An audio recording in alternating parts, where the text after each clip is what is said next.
Howdy folks, Max Mogren here. This picture is me driving my new home back to Jackson Hole. I lived in this van for 3 years and word has it that someone's living in it now. Like many people who moved to Jackson, I had to decide between living and working in Jackson Hole. Being a person who loves the mountains, I chose to live, which necessitated living in a van. This is my buddy Jiggy going to ski the West Hourglass on Napersay in October of about 2004, 2005. That amazing morning light is one of my favorite things here in Jackson Hole. Being up before the dawn, being in the high peaks, and seeing that alpenglow. Here's another picture. This is my friend Danny, and we are headed up the Grand Teton for the first female snowboard descent in about 2010. That's a Disappointment Peak in the background. Again, that amazing natural light is just one of the most incredible and beautiful things in Jackson. Here's Danny at the summit. I used to love this photo, but now I'm not so fond of it because of the persistent jet contrails visible in the sky. You know, it would be a very powerful image with a big, bright, deep blue sky. Instead, we see that cirrus haze.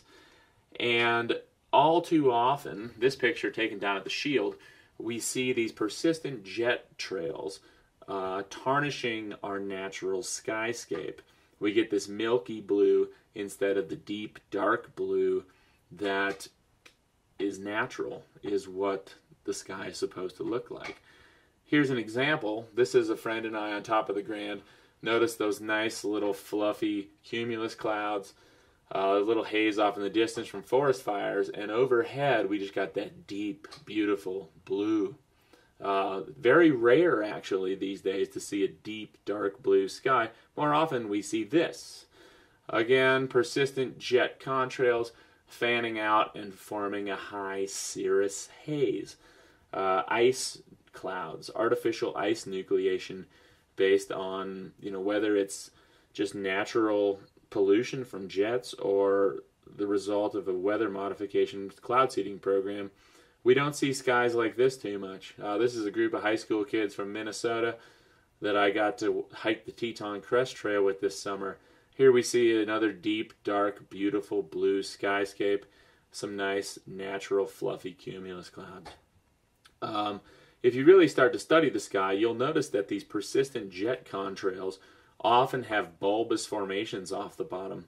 I have to admit I took this photo out in California while doing some climbing in Strawberry, but notice those 3 jet trails with the bulbous growths off of the bottom. It gets me scratching my head. Another thing that gets me scratching my head is phenomenons like this. This is out of the National Elk Refuge, Sunset, and there's a plane in frame flying from lower left to upper right. Notice that it is leaving a quickly dissipating airplane contrail as it flies directly through a persistent spreading contrail. That gets my philosophical nature working, as does this picture a friend sent me of a plane that either has one engine running or one engine is emitting something other than just water vapor and CO2. Okay? Looking into this program, I turned to the folks that protect our winters since they're the supposed climate experts, and they said, educate yourself. Start here, NASA. So NASA says the overall effect of the high, thin cirrus clouds is to enhance atmospheric greenhouse warming.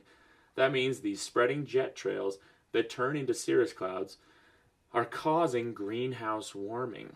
Okay? This puts us in a bit of a philosophical quandary. Dihedral of horrors, if you will. This picture is actually from the Dihedral of horrors, and you can see a persistent jet contrail with an abrupt start just above the crux of the route. You know, it's difficult to be an environmentalist when most environmentalists won't touch this issue. And I posed the question to them, how is your environmentalism working out for you when you do not address this shocking display in our skies on an almost daily basis?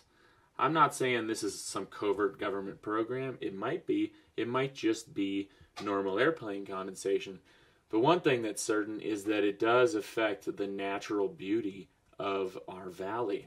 Here we see the historic Ward Hotel downtown with that obvious lingering trail and a high cirrus haze visible.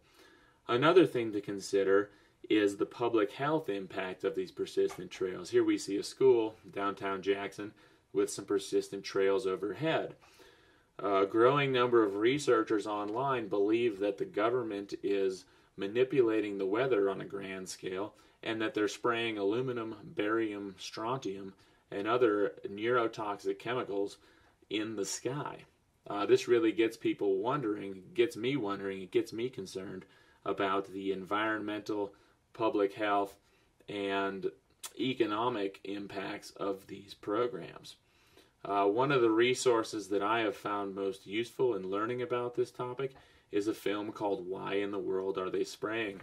This is me making copies of the DVD a few months ago. I was handing them out around town, and hopefully you got to see one.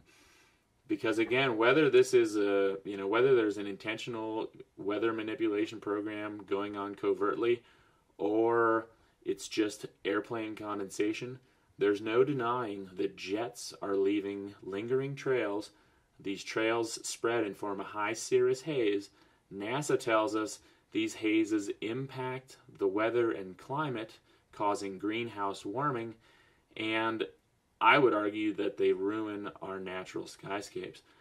So as we address natural capital here in Jackson Hole, let's not forget what a resource our atmosphere is, our weather, our climate, the air we all breathe. Do your own homework, see for yourself, look up. One love. Peace.